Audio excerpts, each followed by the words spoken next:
Okay, super. All right, we've got 4 minutes or so. Good afternoon, good evening, depending on where you are in the world. It's really nice to welcome you to discuss this very important thing on male allyship. How did we get to do that? We strongly believe that if we want to change the future, we need to do that together. And that's the only way to do that together. And as we asked ourselves the question, what world do we want to create for our daughters and sons? This is something that we absolutely need to do together.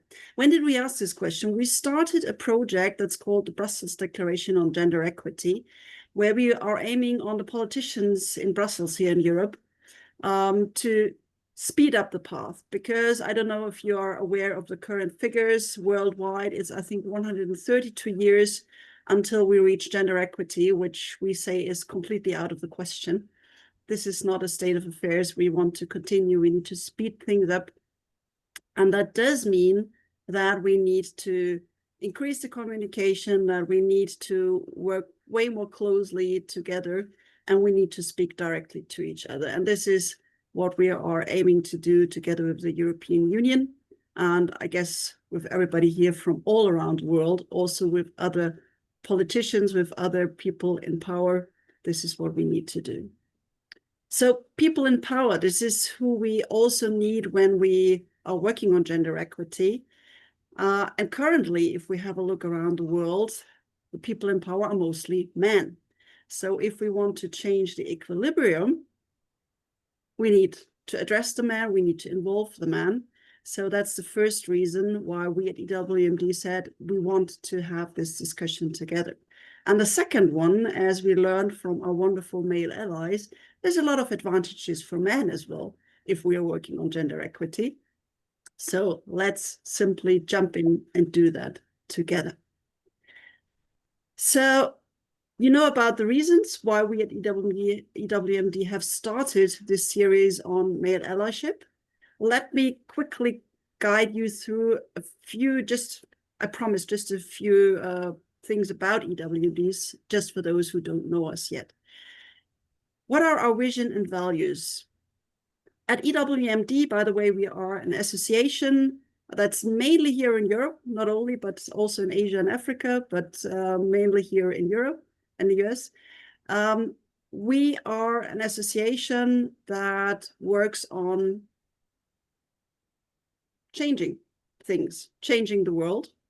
We believe in a world where women support each other to shape business, politics, and society, where we are inspired by diversity, integrity, and also inclusive leadership. And you see the values down here. We believe we need quality, we need trust, we need respect, and we need diversity. Where are we? So currently we are 780 individual members. We also have some companies who support us. That's why we have those 17 corporate members. We are working in 18 local chapters in 11 countries, and hopefully this will go up. So we are really very, very much international in our approach. And what are we doing? I already mentioned the last point, basically, the advocacy, because I told you about the Brussels Declaration project we are working on. Generally, you can say that we are, as I already said, working very international. So the international conference is one of our most important annual events, our annual flagship events. We also do so-called learning journeys where we go abroad to learn what is the situation like for women on equity in other countries, anywhere in the world. We do things like power teams and peer coaching. We want to put more women in the leadership positions and on boards. And we are doing a lot of workshops, so very, very actively on that. If you have any further questions on the Brussels Declaration, on EWMD, please don't hesitate to contact me, to contact Bea, who is our office, leading our office. But for now, I would suggest let's head on and let's head over to our male allyship series. And Robert Baker, who is our moderator for today, who will guide us through the event. Robert, you have summarized here what our thoughts are on continuing this series, right? Handing over to you, Robert. Thanks, Nadine, and hello, everyone. It's a real pleasure to have you with us. I'm so delighted we're running this session today. Yes, a little while ago, actually, after having been involved with the EWMD 40-year celebrations in Madrid, and seeing that I wanted to be an ally to EWMD, Nadine asked me, okay, so what could we put together that would put the spotlight on male allyship? Could we arrange a sort of series of events like this that would really present the best of male allyship and look at different angles on it? So we had our first one back, I think it was in June, where we were talking about what some leading men in the UK are doing about allyship. We also included someone from Germany as well talking about that. And here we are today talking about what we can learn from Australia, Africa, Asia. So that's the second one. And then we have another 7 to go, potentially. And we're very happy to see any topics that you want to have addressed. But our next one is going to be actually women leading on male allyship. So that's going to be a very interesting one coming up in early December. But you can see some other topics that we're going to cover here, learning from the Americas, learning from other countries in Europe, all around Europe. We're also going to talk about how we're going to hear from men leading on family and caring. We're going to hear from men who are challenging the approach of violence that men have towards women. And we're also going to hear from corporate leaders who are doing real work in this space. I think that will be very inspiring to us. And then finally, I think I wanted to bring it together where we're working together to drive change. So that's the kind of program we've got coming up. So stick with us. This is going to grow and grow, and hopefully you'll get a lot of interesting things from it. Now, what I wanted to do was, if you've got a smartphone, if you could just take a picture of the QR code, it'll direct you through to this presentation and where you can vote, because I'm going to ask you to vote in a minute. So if you'd like to get your smartphones out, I see a few of you are doing that already.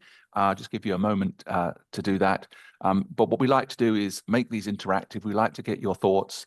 And sometimes they can provide a good context for the speakers. So we're getting quite a few votes coming through now or we're getting quite a few people connecting. So what I'm going to do anyway, because obviously we need to move on, and we've got a decent number, I think, now that have taken that picture and are ready to vote. So I think let's do our voting. So what we'd like to do is ask you, how important is it for us to learn from what's being done on allyship globally? And I'd be amazed if there's anything other than 5 coming up here. But on the other hand, it's always good to get a range of views. But I think this is what we're trying to do here. We're trying to make sure that we learn from what is done elsewhere, and we can obviously dive into why that is. But I think what we're going to see today is a very good demonstration with the speakers that we have, that we are going to learn a lot from what's being done in other parts of the world in Europe. So thank you for that voting. We'll come back to the voting a bit later. So let's meet the panelists. We've got a fantastic panel today. I've got to say, I'm really been dreaming about this, and it's all come to fruition. So I'll start at the top with Ebere, and I'll work my way around. So Ebere Akadiri from Nigeria and from the Netherlands. She'll introduce herself a little bit later on. So we'll hear from her directly, along with Professor Michael Flood from Australia. Then going round, you see Mangiza Firi from Nigeria, Gloria Tabby from Australia, Brian Henderson from Hong Kong, and Tabelo Makema. We're going to start with Tabelo in a minute. So this is a fantastic panel that we've collected, all people working with allyship and inclusion, and all people that have got something to share with the work that they're doing. So we want to get straight into this. So we're going to start off with our panel discussion. So what I'm going to do, I am going to stop sharing so that we can actually see our lovely panelists. And I'm going to start with Tabelo. Tabelo, thank you so much for being with us. I'm so excited to have you here.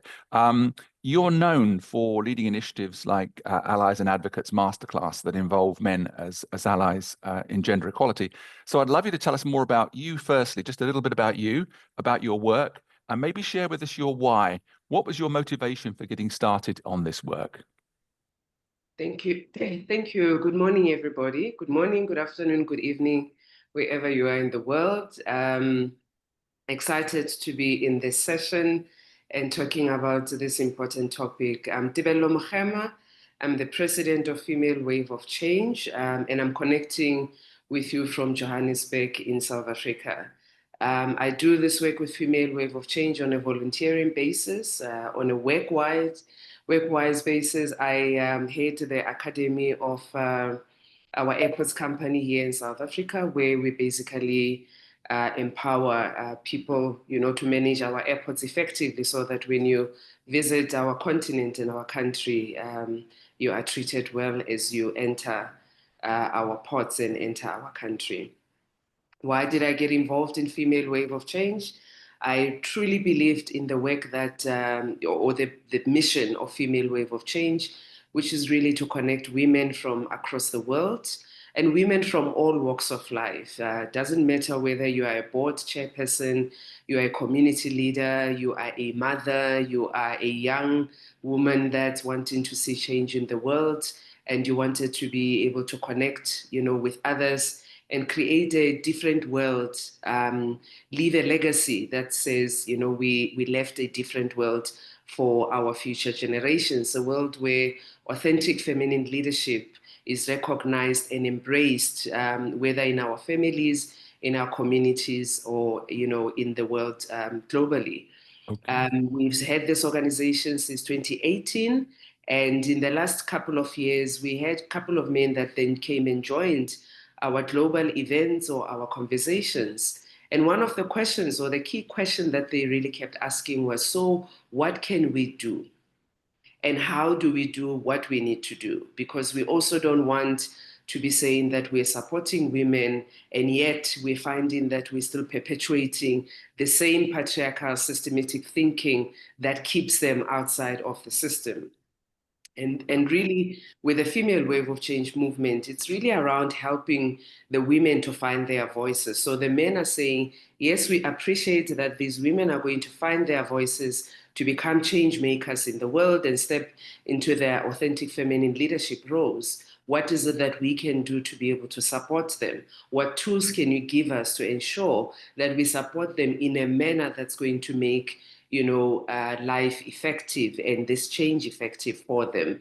Because also some of these men recognize that it's not only the women they work with, either in the communities or in the world of work, but they are husbands to wives, they are fathers to daughters, and they want that when they are these partners of theirs, these important women in their lives, when they go out into a broader world, they don't come back crying in the evening and saying, my male leader or this man spoke to me this way, or I experienced this particular, I had this particular experience with this, man in a meeting.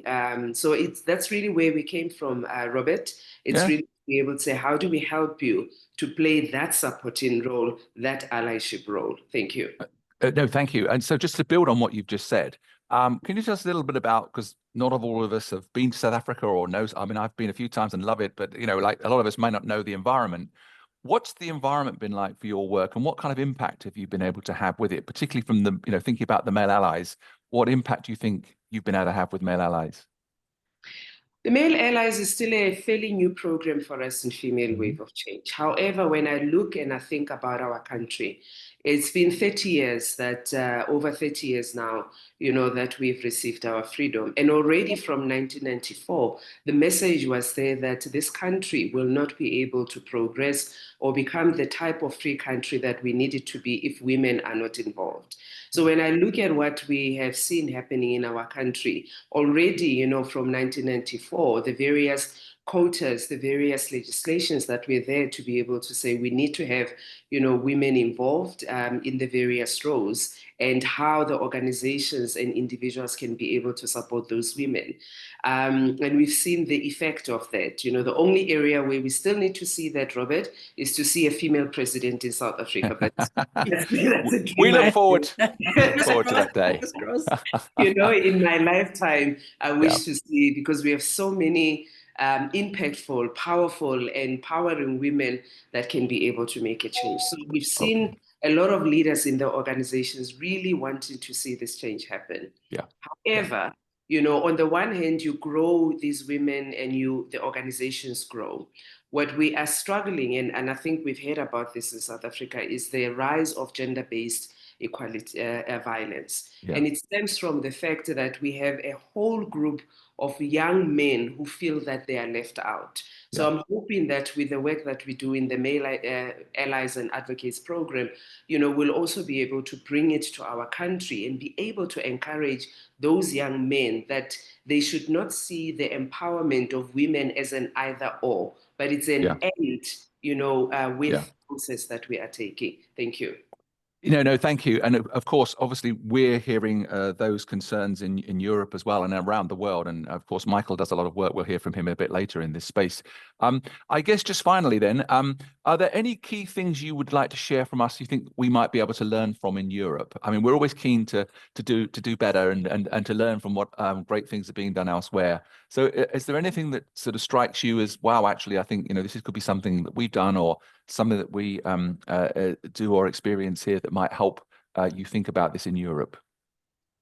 Thank you, Robert. I think the key message that we've got, especially from South Africa and Africa, is that there are many women out in the world who are making a difference. Yeah. And they're not in the stock markets, they're not in the big companies, they're not, on social media, but they are making so much difference. And it's about how we create, the environments where they are able to bring their products, their services, and appreciate that the products and services that they bring will not necessarily be in the same frame, in the same system that we're working in, but they are bringing different ideas. And how do we incorporate those different ideas to make this world a connected world, to make this world, a world where these ideas will be sustainable, and they bring a world where everybody feels that I can make a difference in this world. Wow. So I think that's my key message, that they are Yeah. just allow the women in your spaces to be able to share, to be able to implement the ideas they have to change this world. Wonderful. Thank you, Tabella. Well, you got us off to a great start. Really appreciate that. Thank you very much for those wise words. I think there's a lot of stuff in the chat, I think, coming through as well as people are supporting what you're saying. I'd like to go to Mangisa, staying in Africa. Mangisa, based in Nigeria. Mangisa, you've recently completed this NG group level workshop on becoming an ally and an inclusive leader. You and I had the pleasure of working together on that. And you've committed to sort of actions and personal accountability in this space. Can you just tell us a bit more from your own perspective? Well, maybe just say a few words about yourself, but then maybe tell us why gender balance is important to you, why being a male ally is important to you. Great. Thank you. Thank you so much, Robert, and thank you for having me on this very important conversation. My name is Mangisa Piri. I'm a national of Zambia, but currently working out of Nigeria in Lagos. I work now for Ignite Energy Access, formerly NG Energy Access. We are a business in renewable energy, mostly focused on the off-grid customers in Africa. As you might know, Africa has 600 million people that do not have access to energy. So that is the space that we work in. That is where we are trying to have impact. I'm currently working as the regional director for West Africa, covering Nigeria, Cote d'Ivoire, and Benin, and we're looking at expanding into other West Africa markets. Before that, I worked in the same role, but in Southern Africa, looking after Zambia, Tanzania, and Mozambique. And then I've spent a bulk of my career in construction, particularly in cement and aggregate sales. So I've been in, if I may put it that way, two very male-dominated spaces. Yeah. Renewable energy and construction. So briefly, that is my background. Why this conversation is important for me, I think you've alluded to it, Robert. We met because I took part on a training program that was led by NG, my employer, on how men can participate and help NG have 50-50 leadership in terms of men and women by 2030. So quite ambitious, as you know, for an industrial player like NG. very male dominated. So a lot of work to do, and that work has to involve men as well. So I joined that program, and some of the learnings that I picked up are what I will be sharing here. So another reason of why this is very important to me is I have seen it in my own leadership journey. When you have a balanced leadership team, it helps you in performance as a leader. So there are a lot of different attributes which you miss if your leadership team is not balanced by ensuring that you have the right number of both male and females included. On a personal standpoint, I think Tavelo attributed to it as well. I'm a father of 2 daughters. So for me, what role am I going to play to ensure that the corporate space which they enter into 10, 15 years down the line is better than what it is now? So that is a personal why for me. I have a voice, I have some power and some influence. What am I doing to influence the corporate space to ensure that my daughters enter into a better workspace? So I would say that is what my why looks like. Yeah. Well, that's really powerful, Mangisa. Thank you for that. So you mentioned obviously your broad experience in a variety of different African countries. How would you describe the environment in Nigeria and Africa more broadly for allyship work, and what impact do you think you can expect to have as you're leading on this, as a male ally? Yeah. Okay. So it's always so difficult to speak about Africa because it's so big and so diverse. 54 countries, many industries. So I would caveat my answers by the fact that I speak from my experience, mostly in energy and in construction, but also maybe from the markets that I work in. So in my industry, as I've said, they are very male dominated. They are very male dominated industries. I've seen a lot of progress in terms of women in leadership and even leading at the very highest levels in banking, in education, in health. But in renewable energy and in construction, there's still work to be done. And the male leaders who are dominating that space need to be part and parcel to be able to make the change. One of the things that I always hear, maybe you have a position and you're considering some candidates. In certain areas, you just don't even have the pipeline of women to consider in those roles. So for me as a leader, the work starts from the pipeline. Ensuring that you are building the pipeline so that when the time comes, you actually have an option of having women leaders take those roles. Some of the issues that we we also see, some roles are quite difficult. They are tough,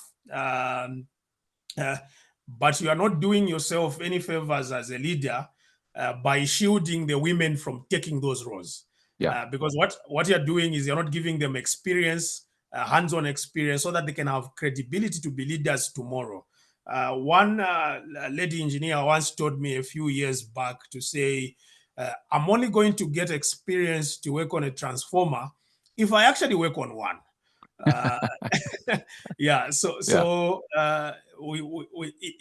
If today we think that she should remain in the office doing mostly admin and supporting the guys that are in the field, tomorrow when there's a leadership position, they will say she has no hands-on experience sorting out those big problems on distribution of energy at the front line. So my work as a leader now is how can I make sure that that environment is something that can accommodate a woman to work with them, tough as it may be, but there are plenty of women that are equal to the task and they want to do it. So we have to give them the opportunity, but we should make the environment more inclusive. Thank you. And then secondly, just having it at the back of our mind that we need to give the experience to the women so that they can have the hands-on experience and make sure that when they get the opportunity, they have the credibility to lead and they are not looked down upon. So those are some of the thoughts that I would share on that, Robert. Yeah, thanks, Mangisa. And then just to conclude, really, from your perspective, Yeah. what learnings do you think there might be, or what message might you have for us in Europe where we're trying to build allyship? What are the things that you think that we could benefit from what you've seen from your experience in trying to do this? Yes. So the men have to be in the conversation, and quite strongly and quite early. So I'm a beneficiary of the training that was led by Angie, and I think it's helped reinforce some thoughts, some reflections that I've always had. So very, very beneficial. So how can we ensure that men are involved in that conversation very, very early, even before they become leaders, even before they take leadership space? I think men, our challenge is to recognize that the population is almost 50-50. So if we are fair, then we need to create room so that even from a leadership standpoint in our different industries, and I speak for renewable energy and construction, we should also have that kind of representation for the women. So let's pull in the men, let's train the men. You and me went through an exercise on defining what my why is. Most of us are husbands and fathers. So that is always a very good reason to ensure that this conversation is advancing at the right pace and in the right direction. So I would say that let's pull in the men early. The men that are in leadership positions, how can they be more than mentees for women that we are looking to get into leaders? Because mentorship is not enough. We need to extend into sponsoring and creating the opportunities, making environments that are comfortable to the women, so that they can build experience and credibility in the different areas. So that would be my contribution to that, Robert. Yeah, no, fantastic, Mangisa, and thank you so much. I think you're absolutely right. Get the men in early, and especially if they're on a leadership track, so that they're thinking about this ahead of time. And as you said, as leaders, think about their role as sponsors and mentors. So thank you very much. Really appreciate your participation with us. Thank you so much. Yeah, no, that's great. We're moving away from Africa now, sadly, but we're moving to Australia. And I'm going to bring in Michael Flood, Professor Michael Flood. And Michael, obviously, please introduce yourself a little bit. But you are internationally recognized for your work. I mean, I've been following you for ages on Twitter, used to be, now X, and other venues as well. You do a huge amount of work in gender studies, masculinities, male allyship, with the focus on preventing violence against women. So that's already come up, really, about this rise of gender-based violence.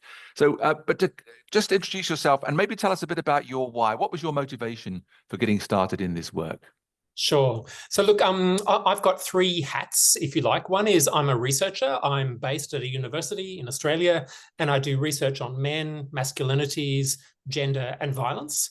And so I've written a series of books. I've written a book called Engaging Men in Building Gender Equality, another book called Engaging Men and Boys in Violence Prevention, a book on masculinity and violent extremism, and so on. And I'm not trying to sell these books. In fact, I give these books away for free via PDF on the website I run. And I've written a whole series of other things as well.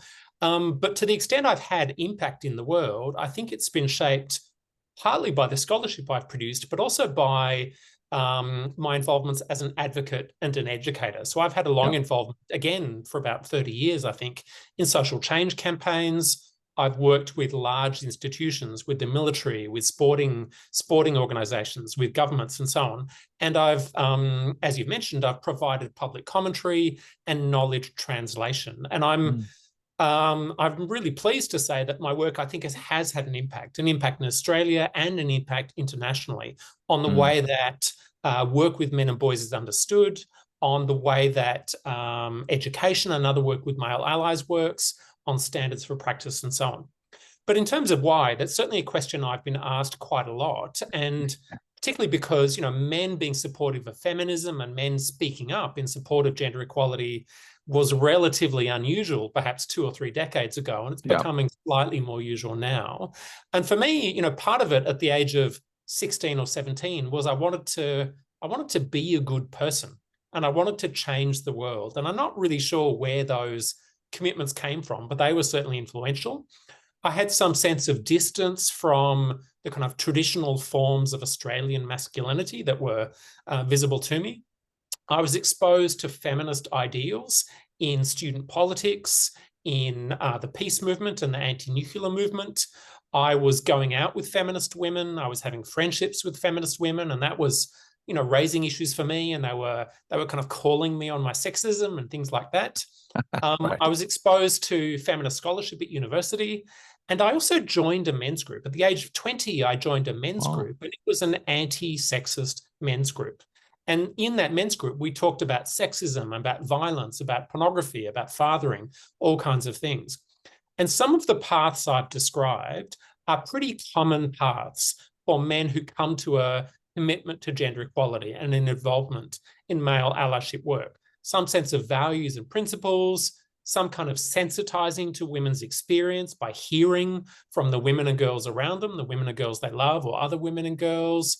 Some men make connections to other forms of injustice and so on. So the research among male allies finds that they are kind of common paths.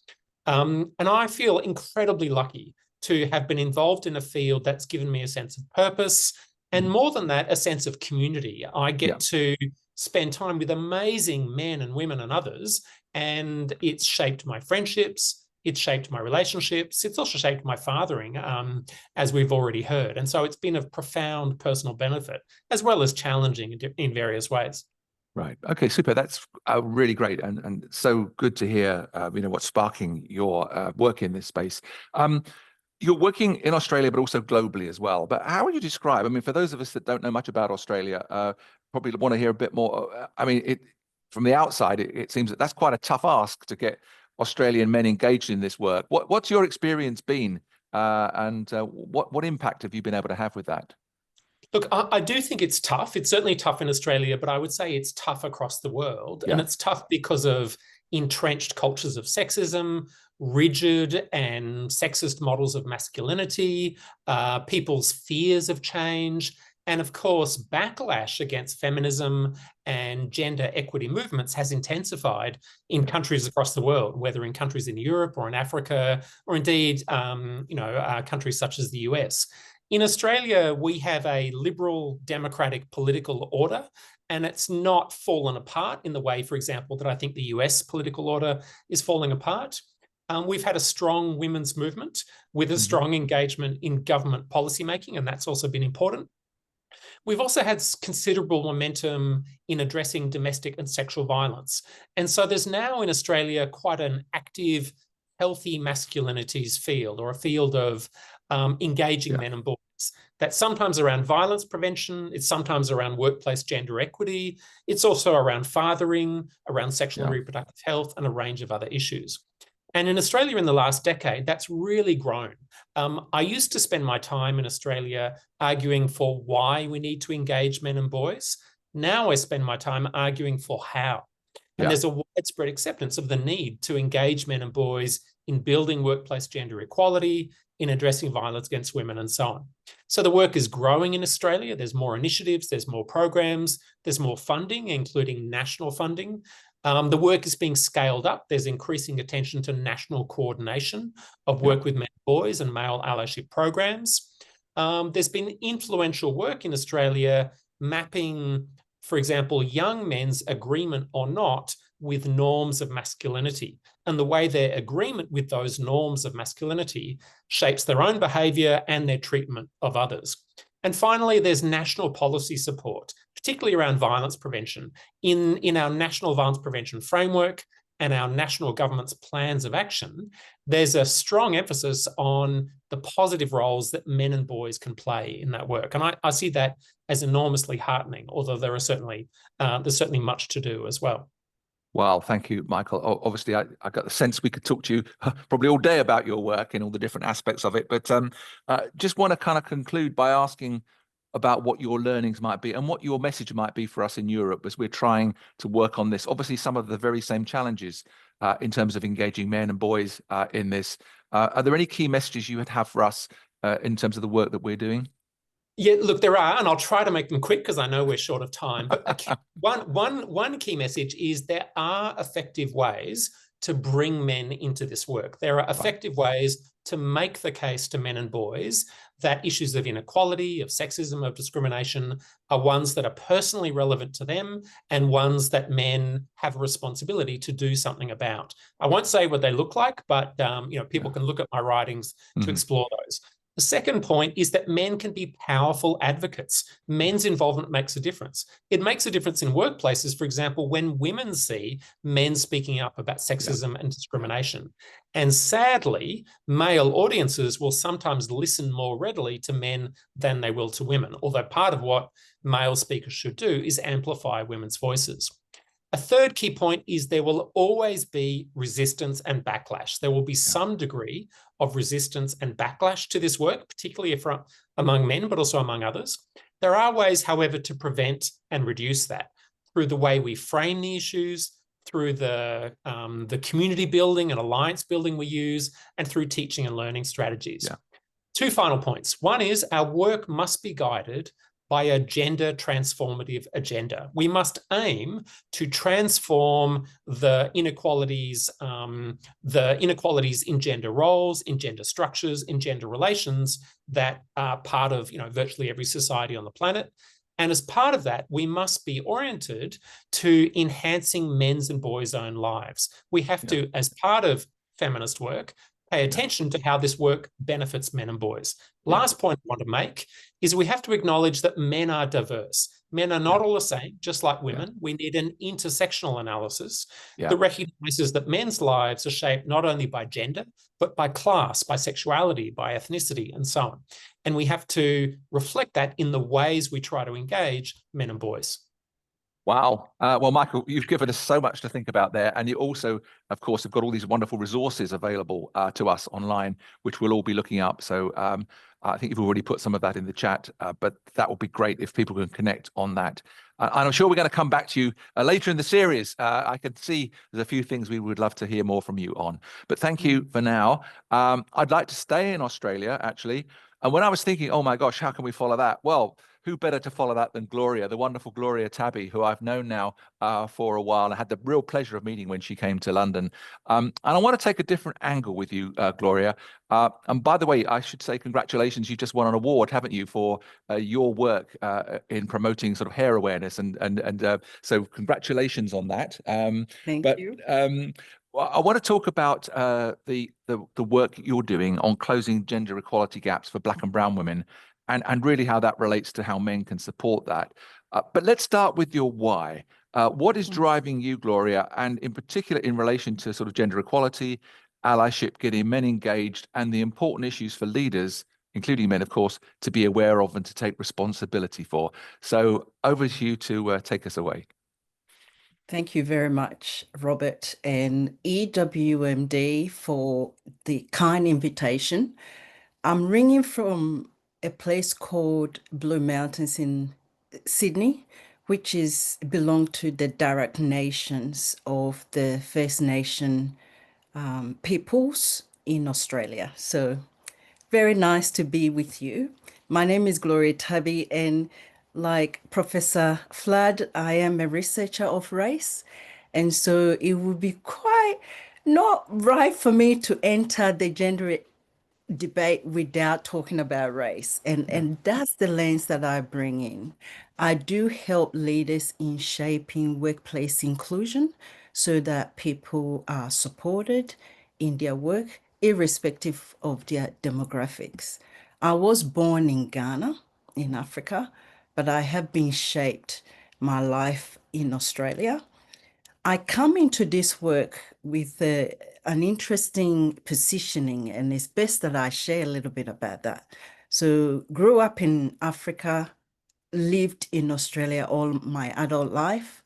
Half my family are white. So, I'm married to a white man, which means that my kids are mixed. And so I come into talking about gender and race from that positionality. And I thought that it might be good to share about that. A few Yeah. years ago, well, actually, a couple of years ago, I stopped hiding my hair because for 30 years of my life, and this is part of my why, I will go to work and wear a wig because society have decided that Black women, and we are talking about gender, the hair that we are born with isn't professional, isn't standard, and so we are discriminated against when we go to workplace. And so for 30 years of my life, you will see me with a wig on my head. And I took this wig off 2 years ago and formed the organization you can see behind me, Enable Women Africa, which is all about inspiring hair freedom. So my why when I talk about gender equality is that the conversation around it centers white women's experiences Mm. and leave behind Black and brown women. And that is what my work is about. Michael Flood talked about, in the past, Australia, we were talking about why it was important to include men in the discussion. Now, he's now showing us how to actually go about framing the issue. And I think this is where I'm at. I'm at a stage where I'm saying it's really important that we include these demographics in this conversation. We have a lot to offer. We are the most marginalized women in the world. And so if these conversations are being had without the input from this group, then what we're actually doing is that we are creating a whole set of problems for us Yeah. as society. And so that's my why, is to include these women in the conversation, because chances are our experiences are different. I've just Yeah. shared one with you about my hair. And so without us being part of the gender conversation, we are continually being left behind, and the gap between the Black and brown women are widening. Yeah. And it's a big problem for us. Yeah. Well, thank you, Gloria. I mean, it's really great that you framed it in that way. And I was thinking also about so how leaders, obviously, a lot of leaders in business and industry and other organizations are men, and probably more specifically white men. So how do you bring this to white male leaders, for example? And what is it you want them to do to sort of make a difference? I was so glad when my counterpart from Australia mentioned that men are not monolith and that we need intersectional approach, including men, class, and so forth. Well, that's what we do need. We need intersectional approach in gender equality.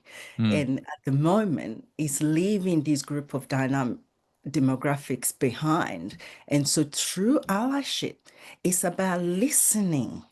It's the first and foremost, and it might sound quite basic.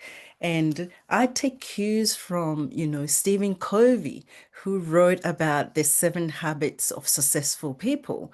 And he says, listen to understand.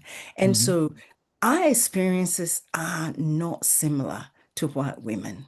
And so my approach and my ask is listen to this group of women and what their issues are, so then we can be able to bring them into the gender equality conversation. So listening is one. I would like men who are often holders of power. If we look at, even Australia is doing amazing things to narrow the gap. It's about opening up doors for these women these groups of women I'm talking about, recommending them for opportunities. And I've got great male friends all around the world who are doing that. Robert, you're one of them. And opening doors for them, looking at recruitment and promotional, and looking specifically about policies, even in the workplace. Yeah. And looking at who is excluded from this policy framework that we have, because that's what Black and brown women struggle in, even though there are policies there, but are they being framed in a way that exclude them? If so, how do we redress that? And yeah, we just can't go wrong about a good listening ear. Yes. Thank you. That's really great. And I think it gives us lots of ideas about things that we can be doing to respond to the needs there. So thinking about the work we're doing in Europe, I mean, if you want to give some messages to us and some learnings maybe from your work about building allyship and inclusion in Europe, and particularly want to get men engaged in it, are there some things that you could share with us that you think would be important for us to know? Yeah.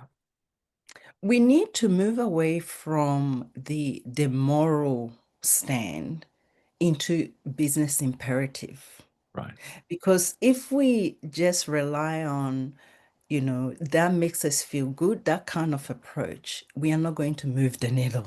Right. And earlier, Nadine talked about, 132 years. That is quite scary. I know. So we need to move away from the performative and the moral stand into accountability.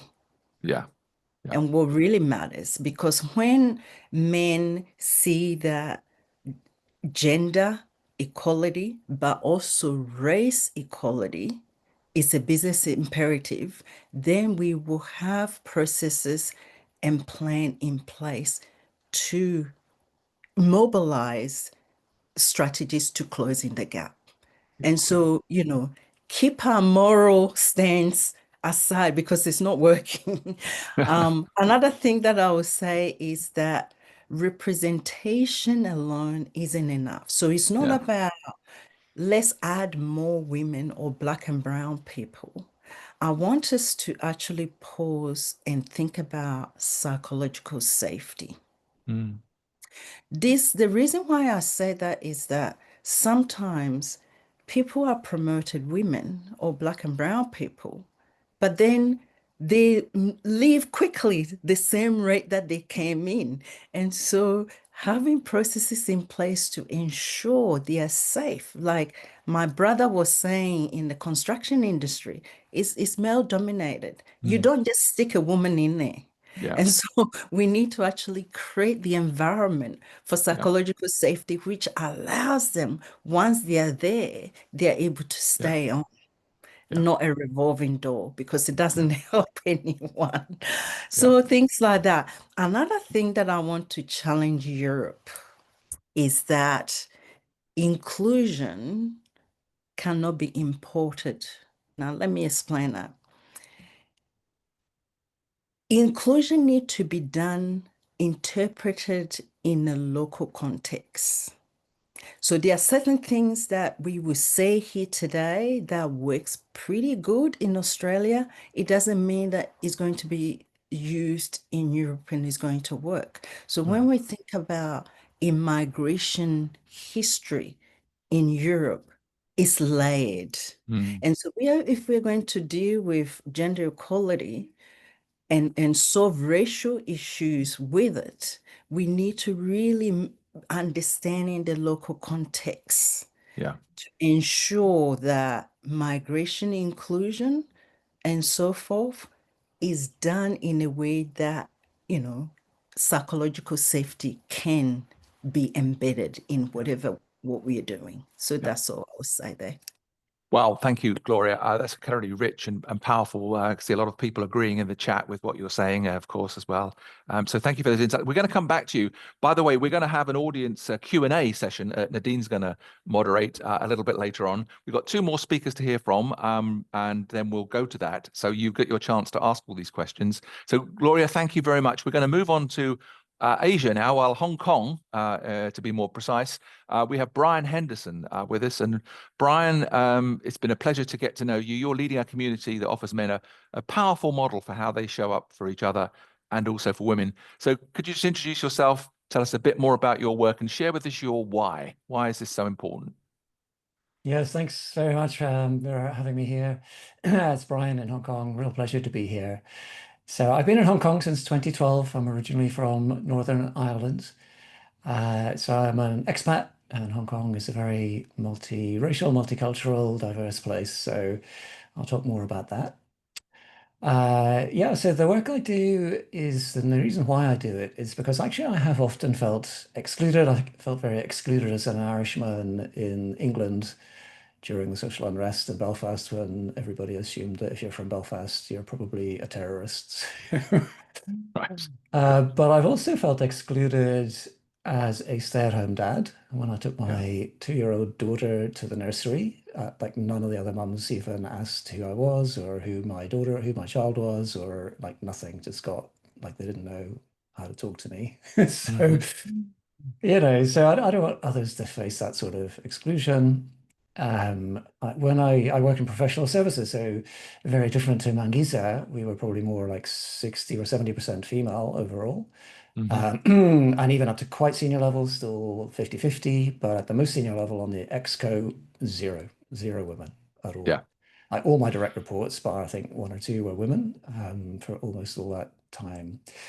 So I thought, wow, we're letting women down big time here, because we're not hearing their voices at the leadership level. And, I found when we did finally get some women into that room that they just had such a different perspective. It just changed the whole dynamic. So when I early in my career here in Hong Kong, I got involved with a feminist NGO called the Women's Foundation, which happened to be run by a friend of mine. And I went along to some of their events, and I said to my friend after one of them, look, this is just, we need to get more men in the room. Like I was like one of a very small number of men out of a huge room full of women. And so we started to create a male ally program, which is trying to address all of these questions that we've touched on already. Why is it important? Actually found it in Hong Kong extremely easy. Every senior leader we asked to be part of our male ally program, they all agreed straight off the bat, and they had no idea even what they were agreeing to. And actually, nor did we really, apart from just networking and sharing best practice and increasing the maternity leave and that kind of thing. So it's quick wins. But we then actually formalized that as a structured program, a bit like the one Mangisa talked about, but multi, like it's a 9-month program, not just a one-off workshop. And we're actually teaching men about systemic bias. We also talk about intersectionality as well, because male-female tends to be very binary, and we're missing all sorts of other communities in that debate if we keep it so binary. As well as the racial differences that we talked about.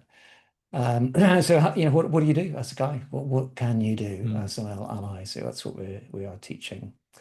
And we also have female allies, so it's not exclusively male, and we think that's very important. Women can be allies to other women, so don't pull up the ladder once you made it to the top, kind of thing. But they're also very strong allies to the guys in the room, and they totally do call us out when we've completely missed something or just got the wrong end of the stick. And then another community I've created is called Move Men. So that is basically a social and emotional support network for men. Because I also have studied masculinities because of the feminist work that I do. Like Michael was describing, men and boys do face a number of challenges, and it's all based on social conditioning. And part of that is that we do suppress our emotions, and we've got to be strong, and we're allowed to be angry and frustrated, but we're not allowed to be loving and tender and caring and upset and all of those kind of things. And part of that frustration that just builds up results in violence against women. So it's not primarily what the Move Men are about. It is just about creating environments where men can get more in touch with their emotions. But obviously, one of the net benefits of that is they will just be better dads and better partners and better co-workers. So thinking about the area, the region you're working in, Hong Kong, Asia, maybe, and of course globally, I know you interact globally as well. But just the environment you're working in. For those of us that don't know much about sort of what's going on in Hong Kong, Asia, how easy or difficult is it for you to have traction with your work? What kind of impact have you been able to have? I think you mentioned earlier the CEOs all signed up in 5 seconds flat. So it sounds like it's super easy. Yeah, at that level, it was super easy. So yeah, we have, I would say, 3 kind of tribes in Hong Kong. So one is the US multinational companies. So all the big US financial institutions are in Hong Kong. It's a huge financial center globally. So they are all revisiting their diversity, equity, and inclusion policy and changing their language and changing how they approach staff. Some of them are just cutting budgets or bailing out or putting things on pause. Then we have all the other international multinational companies, and they're all just powering ahead pretty much. And then, of course, we have our more local Chinese mainland companies and Hong Kong-based companies, which come from a very patriarchal, traditional, like respect from your elders, Confucian kind of culture. So the 3 cultures are extremely different, I would say. But I'm proud to say that the Hong Kong Stock Exchange is the only stock exchange in the world that has mandated that you cannot have a single-sex gender board. You cannot have an all-male board. And so in the last 10 years in Hong Kong, we went from around about 11% women on boards to around 30% now. And that was due to a lot of work, including by a bunch of male allies who were influencing the regulators or who were at the regulators and really lobbying hard to make this change happen. And so even those traditionally minded Hong Kong Chinese kind of family-owned businesses, where it's all packed with the founders' cronies, even they now have women on boards, and they're seeing why that is helpful. And in terms of our impact, in terms of the male allies, we have over 1,000 alumni of our program now. We've been running it since congratulations. 2018. Yeah. And we've already had at least 60 different corporate. We work on a corporate sponsorship model, so each company can send 5 or 6 men or women. And so we've seen process change, we've seen policy change in those companies, we've seen culture change. Obviously, we see change at an individual level. So we are just creating more inclusive and empathetic individuals, men and women.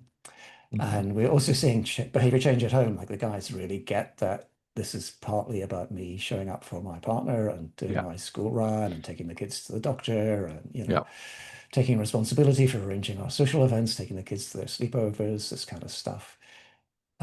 We also identified a need to engage younger men. So we did some research, a bit like Michael's described. University students in Hong Kong, what are their beliefs about masculinities and gender equality? Okay to be in touch with my emotions, okay for women to have jobs, okay for women to be successful in their career. But when it comes to my life partner, I expect her to have kids. I expect her to be the homemaker. It would be really awkward if she earned more than me or had a bigger job description than I do. And when it comes to, rape, it's only girls who are asking for it, and it's only really bad men that do that. So like no understanding of gender-based violence at all. Quite shocking. So we now have a program for male university-age students run by graduates, if you like, of our male ally program, senior men. And we take them through a 9-month program. So they become young advocates for change among their peers. And they're not even in the workplace yet, but we're teaching them already how their female friends will have a very different experience in the workplace to what they do. And then the movement has been going about 2 years, just over. About 140 guys have been active participants in that program. And just learning about empathy, learning about understanding, learning about just accepting differences, not being judgmental, just challenging masculinities. So maybe just a pause there. Well, that's plenty of impact for sure. And I think some things there we can learn from in Europe. And turning to that, last point really, what are the key learnings or messages might you have for us in Europe where we're trying to build more allyship and inclusion? Yeah. So I think empowering action is the key thing to focus on. So we've talked about listening, 100%. Listen and learn. Yeah, guys need to understand that there are systemic biases, that they have a lot of privilege, that women's experience is different, and that they just have these massive blind spots. So there is a lot of learning to be done. But ultimately, you're not an ally unless you're taking action. Right? You're not an ally. You can't just put your hand up and say, I'm an ally. Just not true. Tackling the zero sum, absolutely. Zero sum game, tackle that Mhm. head on. Men do benefit and men can benefit. Men want to spend more time with their kids. Men Yeah. want to have parental leave and to be able to go to those kids' school plays and to be able to express their emotions and to be able to wear fancy colored clothes and not just the boring gray or blue suits that we get to wear. Whoops. And yeah, involve female allies. I made that mistake on my first attempt, and the women gave me a right roasting. Like, what are you doing? Talking about women behind a closed door. What's going on? So be transparent. Get the women on board. Focus on learning and accountability. Somebody else mentioned accountability. Yeah.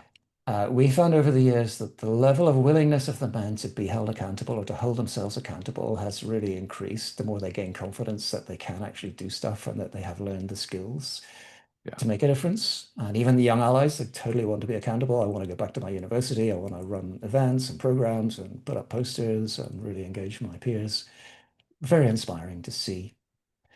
Cross sectors, yes, you have to engage the more blue collar, like Mangisa's sectors, really, really important. We're not just financial services in Hong Kong. Yeah. We try and engage the construction industry is huge here as well. Yeah.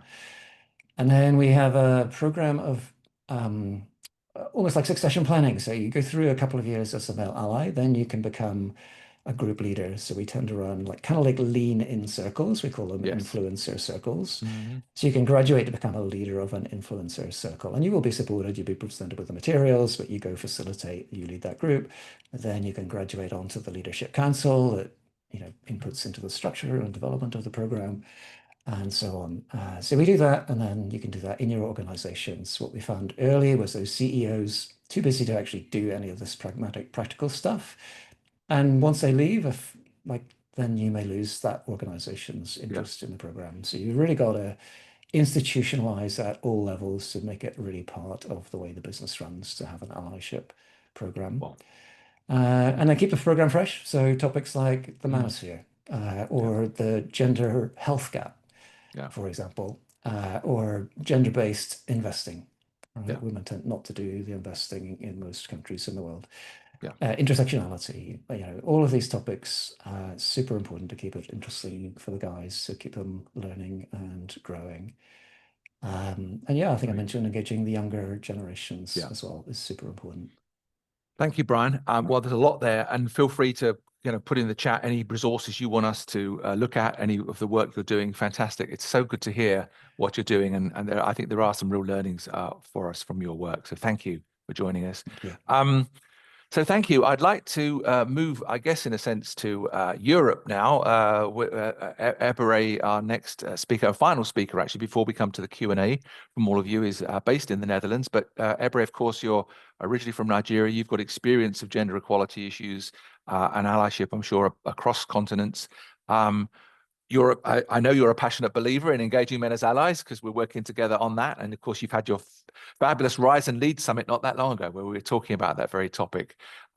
So can you tell us a bit more about your work? Well, obviously introduce yourself. Tell us a bit more about your work in Rise and Lead Women, and share with us your motivation for getting men engaged in this discussion. Thank you so much, Robert and Nadine, for having me. You can hear me, right? Yeah, we hear you well. Yeah. Yeah. So I'm the founder of Rise and Lead Women. We are based in the Netherlands, and Rise and Lead Women exist to create inclusive environment where women can rise, lead, and achieve their potential. And so very early at the beginning, when we launched Rise and Lead in 2018, I realized that we will not achieve a sustainable change without men. And so I quickly started inviting men to our conferences so that we can all share best practices, to learn from each other, especially from different corporate organizations, to learn from each other on how to advance women as leaders. Because our mission at Rise and Lead Women is to increase the representation of women in leadership. And so one thing I've seen, which I'll talk about later, is that when we talk about gender equity, it's not only about women's issues. It's also about bringing both men and women together on the same table, because it's a leadership issue. It's not just a women's issue. And that's one thing I've seen in Rise and Lead. And so when you asked me about my motivation for creating Rise and Lead, I would say, first of all, personal and also about my experiences and insights. Growing up in Nigeria, my university was University of Technology. We were less than 1% women in the Wow. so they used to call my school Boys High School. That's how bad it was. And then when I started working, I worked for, again, an engineering company. And you can only find women on the admin floor, and you can count us with your fingers. We had only 2 female engineers, maybe out of 2,000 men. And Wow. so this was my life growing up. So one thing I saw is that in Nigeria then, when it comes to entrepreneurship, women were doing great in that area.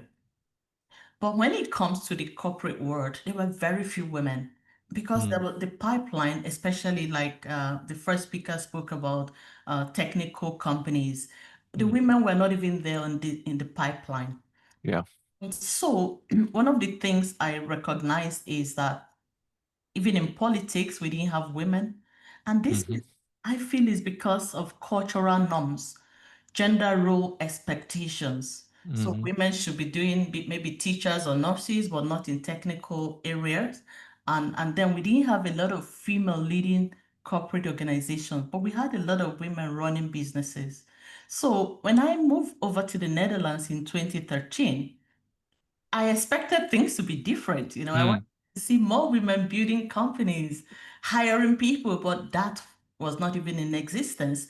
There were like over 1 million solo entrepreneurs in the Netherlands. Women were not really building companies where they can employment to other people, which is different from Nigeria. But then I also noticed that even in the corporate world, female leadership, women were not represented in leadership based on data. And so all of these things, I kept thinking about it. And so when I went back to school in the Netherlands to get my master's degree in leadership and management, my project was on trying to find out why there are the barriers women face when they are climbing to leadership. And one of the things I saw is that women and men enter the workforce at the same rate, 50-50. But as they climb the leadership ladder, women begin to drop off the ladder, leaving us with 10% at senior management and leaving maybe 4 CEOs globally. So these are similar patterns. And so one of the things I did was with the help of my mentor, I launched Rise and Lead Women. And this was to bring awareness to the challenges that women face and also bring leaders together to share best practices and insights on how to advance women. And I can tell you that bringing men earlier on to the table really helped us in Rise and Lead, so that men can bring their own insights and also become aware of their role in advancing women as leaders. I remember one of the men, those early in 2019, and one senior leader said to me, I thought I was a very good ally, but Rise and Lead has opened my eyes to see that there are more I can do to support women. And of course, the work you and I are now doing at Robert is to engage more men, because we know that when you engage men, companies benefit from it. The men also benefit from it. Then we can achieve our mission to advance women into leadership positions. And so that's my why when it comes to why I built Rise and Lead Women. Yeah, thank you. Wow. And thank you for that. And just thinking about the environment that you're working in, let's talk about the Netherlands where you are right now. How are you finding that environment for engaging men in this discussion? I can tell you that it hasn't been easy, Robert. I mean, I remember in 2018 when we launched Rise and Lead. Out of 3 keynote speakers, I invited one man to join us. And when I announced that man on LinkedIn, I was called out in 2018. Somebody wrote like, are there not enough women? Why are you bringing a man to the table? And everybody was waiting to see what I would answer. And then I responded and I said to the woman that, listen, the inclusion of women doesn't mean the exclusion of men. We can all work together to make this happen. And so since then, I decided that we're going to include men in every conversation. But I tell you, it's still difficult to bring men to the table, especially when they hear Rise and Lead Women. They think, oh, it's all about women. But it's not just about women. So one of the things we are doing with you is to kind of let men see what is in it for them. Yeah. Because studies have shown that men have better relationships and more, and they also have more, like they become more carers to support women at home when they engage, when they become allies. And so that's what I can say, that we still have a lot of work to do, because in the Netherlands, the awareness is there. Men are not afraid to be visible allies, okay? There are policies to even drive gender equity, but still the progress is slow. Yeah. Now, when I compare that to Nigeria, I would say allyship is not visible. It's not, in fact, it wasn't really a thing. People don't talk about allyship where I came from because of judgments. So you can see a man is trying to help a woman, then he's being judged that maybe there is some motive behind him helping that woman. And you can also see that due to cultural differences, our men are like, oh, we're the providers, we're the head. Yeah. These are all religious norms and traditions. Yet women succeed in businesses in Nigeria. Women are more entrepreneurial. I think is about 41 or 47% women entrepreneurs as against men. Yeah. There are more women entrepreneurs than men. And then I'll tell you why. That even in Nigeria, I call it quiet allyship. Even though men don't feel safe to come out publicly to support some women, Yeah. there are quiet allyship. And the example is with me, in my own case. When I was building my restaurant business in Nigeria, I didn't know much. So my pastor is a man. He said to me, Ebere, I want to mentor you for 12 weeks. Come to my office every week, I'll mentor you. In fact, that was my first time of hearing the word mentorship. And now, if my husband wasn't secured, he will feel, he will raise his eyebrows, like, who is this man mentoring you, right? So there's a lot to think about when he culture. So, and he helped me so much to build a business that thrived. And I brought that excellence to the Netherlands. Yeah. Rise and Lead. So what I would say there is that while in the Netherlands, we have the infrastructure, we have the policies, we have everything, but we have the awareness. But this awareness needs to translate into action. We need to see results. Yeah. But in Nigeria, even with the quiet allyship, some men actually use their positions and influence to open doors for women. Yeah. Wow. Okay. Thank you very much. So I guess just finally then, very quickly, because obviously time is always our enemy. Are there any key messages you've got to any of the women or men on this call who are thinking about kind of starting allyship programs or wanting to get more involved in allyship? Is there anything you'd like to say to them? I'll say to them, they shouldn't wait for policies and awareness to start. We need to end performative allyship. Right. There's too much allyship happening on LinkedIn. Yeah, I went to this conference, I made posts, I was on this panel. But real allyship has metrics. Yeah. How many women did you sponsor this quarter? Yeah. Whose voice did you amplify in that meeting? And also, what opportunities did you create? So I would say, while awareness is important and policies are important, that we also need to take it upon ourselves as individual responsibility to become better allies to women. And finally, for companies, I believe that we need to make allyship a leadership competency. Yeah. Not a nice to have. Because if you would promote somebody who doesn't have maybe critical thinking or financial acumen, why promote leaders who can create inclusive environments? Shouldn't. Yeah. So we should embed allyship into leadership evaluations. We need to measure it. We need to reward it and hold people accountable. Because this is when we can really, really see that allyship becomes part of leadership. Everybody wins. companies become more innovative, men are more promoted into senior leadership, and women also, we finally get the equity we've been fighting for. So Right. this is what I can say to everybody who is here today. Thank you. Well, thank you, Ebre, and that's a great positive note to finish the individual contributions on. I'm going to pass over to Nadine now.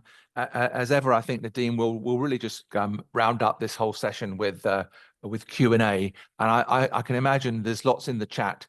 So I don't know how you're going to pick questions and who's going to answer them, but we obviously need to be quite popcorn style, as we call it, in terms of getting through some of these before we conclude. So Nadine, over to you. And you're on mute. Here we There go. we are. That comes of putting myself on mute so I don't disturb our fantastic speakers. Thanks a lot from our side as well, from my side, to all of you for the insights you have been giving us. So let's get to the questions. And in fact, the first one I have here on my list is to Ebre. And this is about the why that you have been mentioning. So in your experience, what are questions that make men realize what's in it for them? And Ebre, you're on mute. You're on mute as well. Let's do this. Sorry. That's so good. It's not only me. Thank you, Ebre.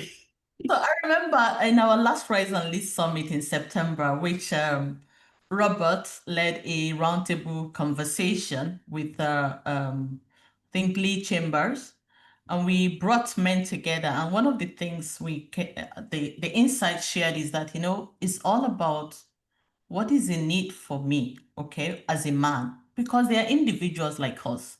Sometimes our motivation comes from we seeing the benefit of what is in it. So to engage men, we need to really use storytelling a lot to share with them. So the benefits to them, the benefit to their wives, to their daughters, to their colleagues, and also their participation, how being quiet is affecting the result that we are expecting. So instead of just standing to look, we have to let them know that they have the power, they have the influence, and they can use it for good. And everybody wants to do something that is good for society and good for everyone. So I think we need to really use storytelling to engage men, to engage more men, to touch their heart and also their mind, and also let them know what is in it for me. Because when men become better allies, they have more opportunities to step into the C-suite roles. Studies have shown that men are happier when they are allies. They are also have experienced work-life balance, and especially all of these cultural norm that men feel that, oh, I'm the breadwinner, I need to be the one doing it alone. No, we need to let them know they don't have to do it alone. This could become a shared responsibility, and by that, they will understand the need for them to get involved and become better allies for women. Thanks a lot, Ebre. So the next one's for you, Gloria. And this is about your example about the hair. And that apparently sparked the thought, why on earth is it always that women have to, first of all, prove that they have the right looks and not really the right competence? So from your work, can you give us an example what helped on this question, that it's more about the competence and not really about what you're wearing, what your hairstyle is, or anything else? I'm so glad you've asked this question about competence, and I really want to make this comment. So when we are talking about allyship, gender, or race, I think that is really important that we have those who have studied the subject to lead in the conversation and strategies. And I'll explain why in a minute. So we had Dr. Professor Michael Flood here, who has spent her life studying this work. And he says something to me, says something in his presentation, and it's just like, whoa, this is good. He said how we frame the issue. So it's the same with how we frame race and racism is very important that those that have studied the topic are leading us, because if we are not careful, someone said we should engage young men. We should make sure that this issue is not a problem that is just created by men, that we frame it as a societal construction of gender is what's caused this problem. So then it's not an issue of, should I invite a man to come to my program, and why are we not inviting women? You see how different that then appears, because if we are looking at it as a societal structural issues, it allows men to willingly come in without invitation or force. Same with race and the issue that you talked about hair. When a lot of people have said to me on LinkedIn, when you talk about race, you are not combative. And so I can come in and feel very safe to talk about it. And that's what we need to do with gender as well. It's no one's fault. Those systems have been established before we were born, our parents and our grandparents. We've inherited a problem. And that problem is a societal structural problem. And the way we deal with it is that we need to call on everyone to come in and help to design how we want society to be. So if we frame it like that, it's not about men and women. It's not about black and white. It's not about young and old. It becomes an issue that we see in our society because those who have studied it have been able to articulate what the problem is and help us to have the language to explain what we then need to resolve it. It doesn't become personal, because that's not necessary. And so that's why the awareness is strong, but nothing is happening and we are not seeing the numbers changing, because perhaps those people that are leading the conversation are not skilled to help us with the right information to be able to actually mobilize the right strategies to bring changes. I see this a lot in my work in racism. You can experience something. It doesn't mean that it makes you an expert in that topic. So being a woman doesn't make us a gender expert. Being a Black person doesn't make you an expert in race. Race is a discipline, it's a topic that needs to be studied. Gender needs to be studied. And so we need people with the skills and competence to help us to understand how we engage men. It's not a personal, who do I invite? It's actually, what are the skills that we need to move the needle, and that need experts. So I'd love to hear more from Professor Floyd. Yeah, and as you said, it's not about making a personal attack, because what follows an attack? Defense. And not working together.